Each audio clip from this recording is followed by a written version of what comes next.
du coup, je suis tatoueuse depuis 9 ans et demi, 10 ans cette année.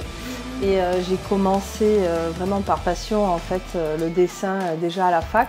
Et vraiment là, le tatouage, il y a une petite dizaine d'années du coup. Et j'ai ouvert un premier magasin, et puis un deuxième, et puis un troisième. Et voilà aujourd'hui celui-ci. Alors moi j'aime beaucoup les animaux, c'est vrai que tatouer des portraits d'animaux, c'est vraiment un de mes dessins de prédilection. Mais j'aime aussi toutes les statues de la Grèce antique, donc toutes les statues gréco-romaines qu'on peut voir dans la mythologie, tout ça, j'aime beaucoup les travailler, donc sur des pièces à thème bien sûr. Et un peu de réalisme et après du floral, de l'aquarelle, j'aime tout en fait, tout m'inspire. Voilà.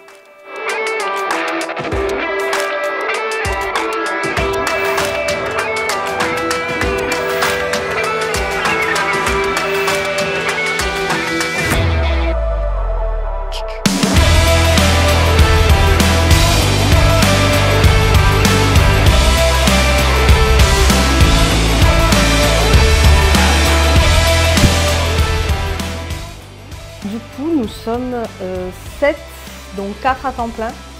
Et donc il y a 6 tatoueurs et une perceuse. Tous un univers différent, un style différent, vraiment 6 artistes présents pour tout faire. C'est vrai que j'aime beaucoup chiner depuis toujours et j'aime beaucoup la taxidermie en général.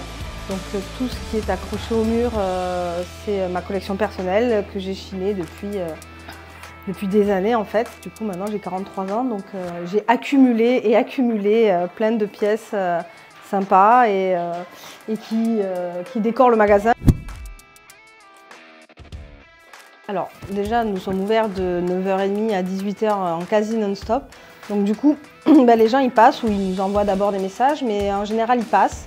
On les accueille, il y a toujours quelqu'un à l'accueil et on les dirige vers nos books et pour déjà choisir un peu vraiment le tatoueur qui va vraiment être adapté pour son projet. Et de là on va discuter avec lui, de vraiment connaître ses inspirations et tout ce qui lui passe par la tête en fait, qui va nous permettre de vraiment après faire un dessin adapté à ses envies en tatou. Après il n'y a plus que le jour J, une fois que le dessin est validé par le client bien sûr, et après on y va. Du coup, je fais beaucoup de tatouages de post-mastectomie en fait, donc du tatouage de reconstruction sur des cicatrices. Alors c'est plutôt vraiment un camouflage de cicatrices parce que la cicatrice ne disparaît pas.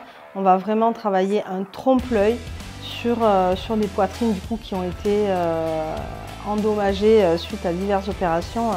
Bon, sur des post-mastectomies liées au cancer du sein, mais aussi après sur toute autre cicatrice qui peut exister, même brûlure. Greffe de peau, etc., etc.